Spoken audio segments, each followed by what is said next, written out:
ഇപ്പോഴുണ്ടെങ്കിലൊക്കെ എല്ലാവരും സ്വാഗതം. എല്ലാവരും നടക്കുന്ന സുഖമല്ലേ, സന്തോഷമായിട്ടിരിക്കല്ലേ? അപ്പം മൂകാംബിക യാത്ര എല്ലാം കഴിഞ്ഞ് ഞാൻ തിരിച്ചെത്തിയിട്ടുണ്ട്. അതിൻ്റെതായിട്ടുള്ള കുറച്ച് പ്രശ്നങ്ങളൊക്കെ ഉണ്ട്, തൊണ്ടവേദന, ജലദോഷം. പനി ഉണ്ടോയെന്ന് ചോദിച്ചാൽ പനിയില്ല, പനി ഇല്ലെന്ന് ചോദിച്ചാൽ എന്തോ ഒരു പനി പോലും ഒന്നും ഉണ്ട് കേട്ടോ. അപ്പോൾ സൗണ്ട് കേൾക്കുമ്പോൾ നിങ്ങൾക്ക് മനസ്സിലാവും, ഒച്ചയൊക്കെ തടഞ്ഞിട്ടുണ്ട്. പക്ഷേ എല്ലാം തിരിച്ചെത്തിയതിന് ശേഷമാണ് കേട്ടോ ഉണ്ടായത്.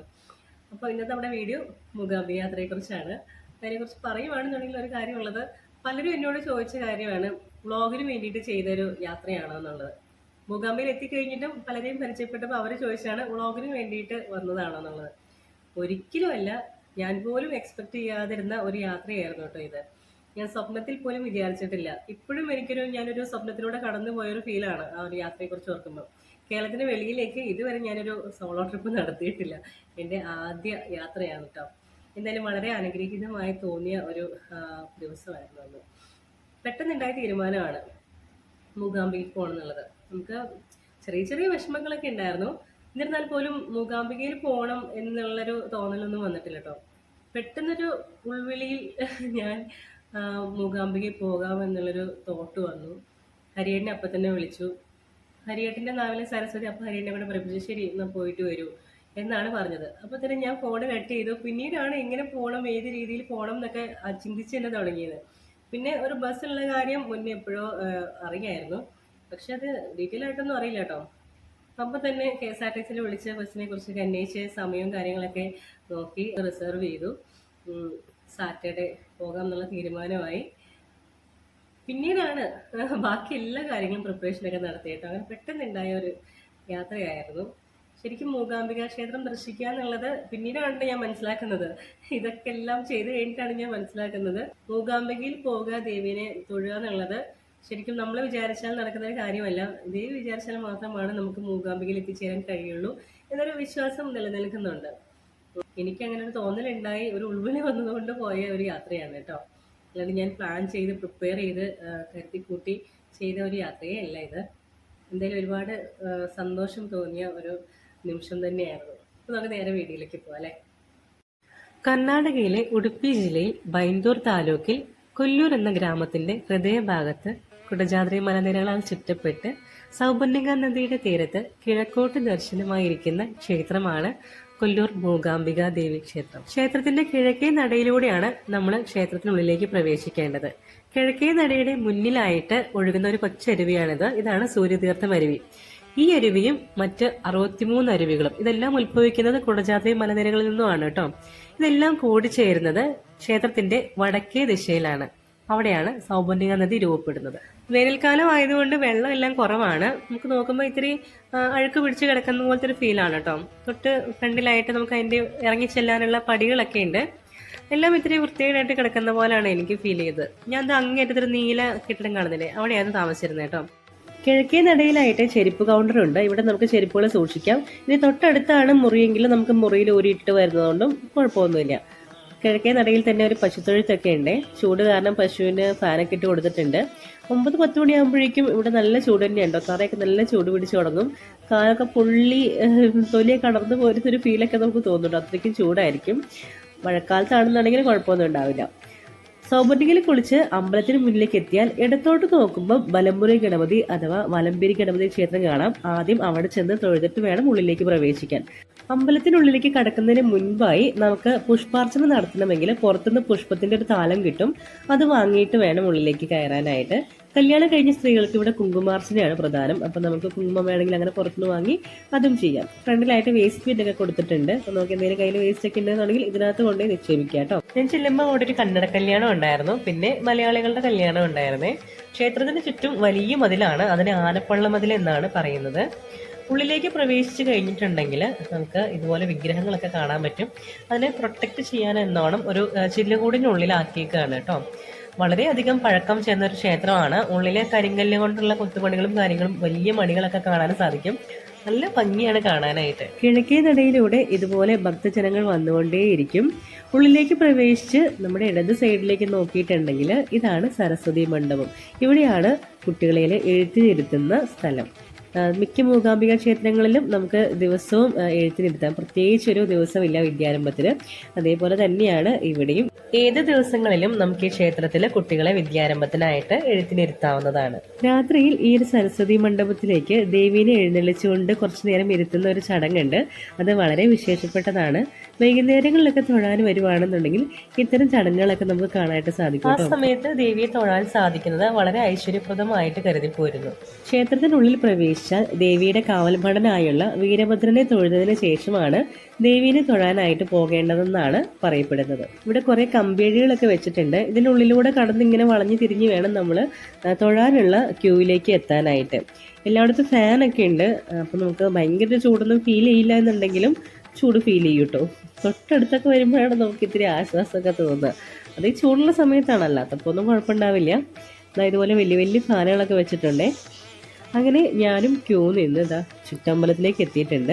ക്ഷേത്രത്തിനുള്ളിലേക്ക് കിടക്കുമ്പോൾ നമ്മൾ ആദ്യം കാണുന്നത് സ്വർണ്ണ കൊടിമരവും ഏതാണ്ട് അത്ര തന്നെ ഉയരം വരുന്ന ദീപസ്തംഭവുമാണ് കേട്ടോ. അതിന്റെ മേലെയായിട്ട് ഒരു ഗണപതി പ്രതിഷ്ഠയുണ്ട്. അതിനെ സ്തംഭ ഗണപതി എന്ന് പറയും. ആ ഒരു കൊടിമരത്തിന് ഭയങ്കര ഒരു വല്ലാത്തൊരു ആകർഷണമാണ് കേട്ടോ. നമ്മൾ ആദ്യം അവിടെ തൊഴുത് നിൽക്കും, എന്നിട്ടാണ് ഉള്ളിലേക്കൊക്കെ പ്രവേശിക്കാനുള്ള കാര്യങ്ങളൊക്കെ നോക്കുക. ദേവിയുടെ 10 ഭാവങ്ങൾ ആ ഒരു കൊടിമരത്തിൽ ആവരണം ചെയ്ത് വെച്ചിട്ടുണ്ട് കേട്ടോ.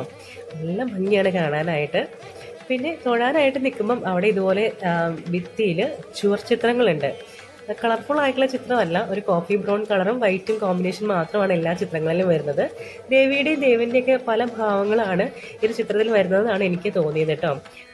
ഇത് പ്രിസർവ് ചെയ്യാൻ എന്നോണം ഒരു അക്രിലിക് പ്ലേറ്റ് ഒക്കെ കൊണ്ട് ഒരു ഫ്രെയിം ചെയ്ത് വെച്ചിട്ടുണ്ട്. അല്ലെങ്കിൽ ആളുകൾ പിടിച്ച് അതൊക്കെ പൊളിഞ്ഞു പോകാനുള്ള സാധ്യതയുണ്ട്. ചില ചിത്രങ്ങൾ അങ്ങനെ പൊളിഞ്ഞു പോയത് അവിടെ കാണാൻ പറ്റിയിട്ടുണ്ട്. അതുകൊണ്ടായിരിക്കാം ഇങ്ങനെ പ്രിസർവ് ചെയ്ത് വെച്ചേക്കുന്നത്.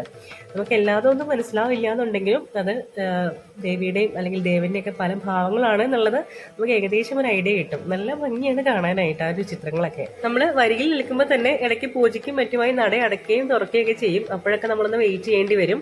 ഏറ്റവും കുറഞ്ഞത് തിരക്കൊന്നും ഇല്ലാത്ത സമയങ്ങളാണെങ്കിൽ പോലും അരമണിക്കൂറെങ്കിലും ക്യൂ നിന്നിട്ടാണ് നമുക്ക് തൊഴാനായിട്ട് സാധിക്കുകയുള്ളൂ. തിരക്കുള്ള സമയങ്ങളിൽ, അതായത് ഉത്സവ സീസണിലും നമുക്ക് വെക്കേഷൻ ടൈമിലും ഒക്കെ ഇവിടെ നല്ല തിരക്കായിരിക്കും. ആ സമയത്ത് അരമണിക്കൂർ എന്നുള്ളത് 1 മണിക്കൂറും 1.5 മണിക്കൂർ 2 മണിക്കൂർ വരെയൊക്കെ നീണ്ടുപോയേക്കാം.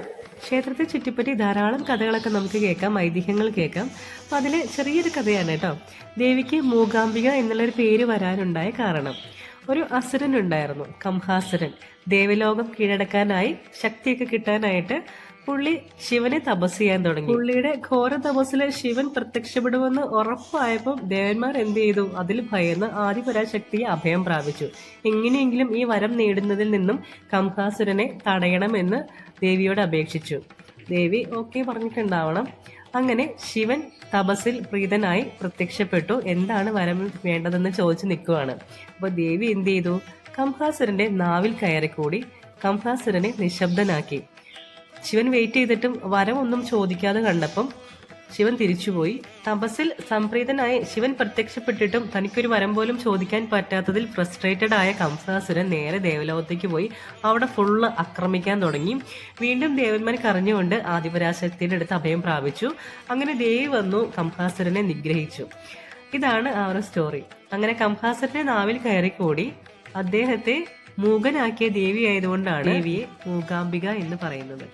വരിയിലൂടെ നടന്നു നീങ്ങി നാലമ്പലത്തിന്റെ കിഴക്കേ മതിൽക്കെട്ടിൽ എത്തുമ്പോൾ അവിടെ മറ്റൊരു ഗണപതി പ്രതിഷ്ഠ കാണാം. അവിടെ ഗണപതിക്ക് നല്ല പ്രാധാന്യമുണ്ട്. നമ്മൾ കയറി വരുമ്പോൾ തന്നെ വലമ്പരി ഗണപതി ഉണ്ട്, ഉള്ളിലേക്ക് കടന്ന സ്തംഭ ഗണപതി ഉണ്ട്, ഉപദേവതകളുടെ കൂട്ടത്തില് പഞ്ചമുഖ ഗണപതി ഉണ്ട്, പിന്നെ ദശഭുജ ഗണപതി. അങ്ങനെ പല സ്ഥലങ്ങളിലും നമുക്ക് ഗണപതിയെ കാണാൻ പറ്റും. ഇത് മാത്രമല്ല സൗപർണികയുടെ തീരത്തും ഒരു ഗണപതി ക്ഷേത്രം ഉണ്ട് കേട്ടോ. ഈ കാണുന്നത് ചതുർഭുജ ഗണപതി ആണെന്നാണ് തോന്നുന്നത്. അങ്ങനെ നമ്മൾ കാത്തു നിന്ന് വരി ഏറ്റവും മുന്നിൽ എത്തിയതും നട അങ്ങോട്ട് ക്ലോസ് ചെയ്തു. പിന്നെ ഉച്ചശീവേലിയുടെ സമയമായിരുന്നു, അതുകൊണ്ട് കുറച്ചു നേരം അവിടെ വെയിറ്റ് ചെയ്യേണ്ടി വന്നു കേട്ടോ. പക്ഷെ ആ ഒരു കൊടിമരവും അതിനകത്ത് ദേവിയുടെ പല ഭാവങ്ങളും രൂപങ്ങളൊക്കെ കൊത്തിവെച്ചേക്കുന്നത് വളരെ കൃത്യമായിട്ട് കാണാനും സാധിച്ചു. ഇതിന്റെ ഒരു കവാടത്തിൽ ഇതാ ഇതുപോലെ ഉണ്ട് കേട്ടോ. ഇവിടെയും പല രൂപങ്ങളും കൊത്തിയ വലിയൊരു കവാടമാണ്. നല്ല ഭംഗിയുണ്ട് കാണാനായിട്ട് പണികളെല്ലാം. ആ ഒരു ചതുരത്തിലുള്ള സ്തംഭം ഉണ്ടല്ലോ, ഇതൊക്കെ ക്ലിയർ ആയിട്ട് ഓരോ സൈഡിലും ദേവിയുടെ ഓരോ ഭാവങ്ങളാണ് കൊത്തിവെച്ചിരിക്കുന്നത് കേട്ടോ. ഇതൊക്കെ ഗൂഗിൾ ചെയ്താൽ കിട്ടുന്നതേ ഉള്ളൂ അത് ഏതൊക്കെ ആണെന്നുള്ളത്. അപ്പം എനിക്ക് ക്യൂവിൽ നിന്നും കിട്ടിയ 3 കുട്ടികളാണ് ഇതാ കാണുന്നത്. അവരെൻ്റെ ഒപ്പം തന്നെ ഉണ്ടായിരുന്നു. ഭയങ്കര ഹെൽപ്ഫുൾ ആയിരുന്നു. എനിക്ക് ഒരുപാട് ഇഷ്ടമായി. അങ്ങനെ ഉച്ചശേവേലിക്ക് ദേവീനെ എഴുന്നള്ളിക്കുന്ന ഒരു പല്ലക്കാണ് ഈ കാണുന്നത് കേട്ടോ. ആദ്യം ശീവേലിക്ക് തലയിൽ ചുമന്നുകൊണ്ടാണ് ദേവീനെ പ്രദക്ഷിണം ചെയ്യിക്കുക. ശേഷം നമ്മൾ ഈ കണ്ടൊരു പല്ലക്കിൽ ഏറ്റി പ്രദക്ഷിണം ചെയ്യും.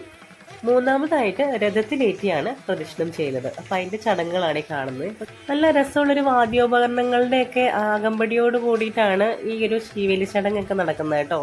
നമ്മുടെ യൂഷ്വൽ ഉപയോഗിക്കുന്ന വാദ്യോപകരണങ്ങളിൽ നിന്നും വളരെ ചെറുതാണ് ഈ ഒരു വാദ്യോപകരണങ്ങൾ. അതുകൊണ്ട് തന്നെ ഭയങ്കര ഷാർപ്പായിട്ടുള്ള ശബ്ദമാണ് കേട്ടോ. അപ്പം നമുക്ക് അതിന്റെ കാഴ്ചകളൊക്കെ ജസ്റ്റ് ഒന്ന് കണ്ടിട്ട് വരാം. ആ ഓരോ സോങ് നിങ്ങൾക്ക് കേൾക്കാൻ പറ്റും.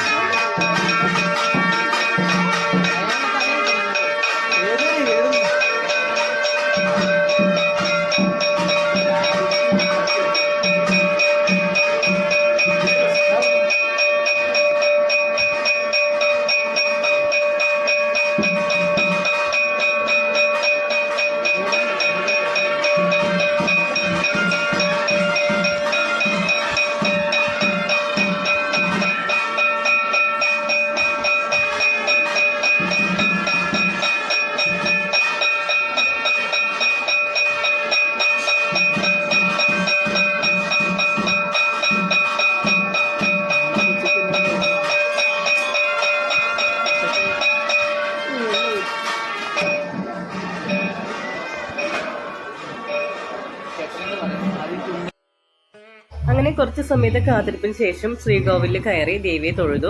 മേലെ കാണുന്നത് കന്നഡ ശൈലിയിലുള്ള ശ്രീകോവിലിന് മേലെയുള്ള സ്വർണ്ണത്താഴികക്കുടമാണ് കേട്ടോ. പിന്നെ പുറകിലായിട്ട് ശങ്കരാചാര്യർക്ക് ഒരു മുറി കൊടുത്തിട്ടുണ്ട്. ഇവിടെ ഇരുന്നാണ് ദേവിയുടെ സൗന്ദര്യം വർണ്ണിച്ചിട്ടുള്ള സൗന്ദര്യ ലഹരി എന്നൊരു സ്തോത്രമൊക്കെ അദ്ദേഹം എഴുതിയത്. അദ്ദേഹത്തിന് വളരെ പ്രാധാന്യത്തോടു കൂടി തന്നെ ഇവിടെ ഒരു പ്രതിഷ്ഠ, ഒരു മുറി കൊടുത്തിട്ടുണ്ട്. പിന്നെ ദശഭുജ ഗണപതിയും ഉണ്ട് കേട്ടോ. നമുക്കിവിടെ തൊഴുതിന് ശേഷം പുറത്തിറങ്ങി ഇവിടെ ശിവേലിയുടെ ചടങ്ങുകളൊക്കെ നടന്നുകൊണ്ടിരിക്കുകയാണ്.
ദേവിയെ പൂജിക്കുന്നവരെ അടികർ എന്നാണ് വിളിക്കുന്നത്. കുടുംബത്തിലെ ഏറ്റവും മുതിർന്ന വിവാഹിതനായ അടികർ ആയിരിക്കണം ദേവിയെ പൂജിക്കേണ്ടത്. വിവാഹിതരല്ലാത്തവർക്ക് ദേവിയെ പൂജിക്കാനുള്ള അനുവാദമില്ല. ഉപദേവതകളെ പൂജിക്കുന്നവരെ പറയുന്നത് ഭട്ട് എന്നാണ്. രാവിലെ 5 മണി മുതൽ ഉച്ചയ്ക്ക് 1 മണി വരെയും വൈകിട്ട് 3 മണി മുതൽ 6 മണി വരെയുമാണ് ക്ഷേത്ര ദർശനത്തിനുള്ള സമയം.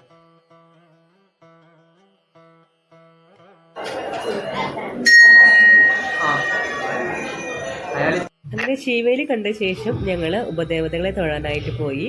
സുബ്രഹ്മണ്യൻ, പഞ്ചമുഖ ഗണപതി, പിന്നെ ശിവന്റെ 4 ഭാവങ്ങളായിട്ടുള്ള പ്രാണലിംഗേശ്വരൻ, പാർത്ഥേശ്വരൻ, നെഞ്ചുണ്ടേശ്വരൻ, ചന്ദ്രമൗലീശ്വരൻ, അങ്ങനെ അവരെയൊക്കെ പോയി തൊഴുതു. എല്ലാത്തിനും മുന്നിലും മണി കിട്ടിയിട്ടുണ്ട്. നമുക്ക് ആ മണി അടിക്കുകയൊക്കെ ചെയ്യാം കേട്ടോ, അതിന് കുഴപ്പമൊന്നുമില്ല.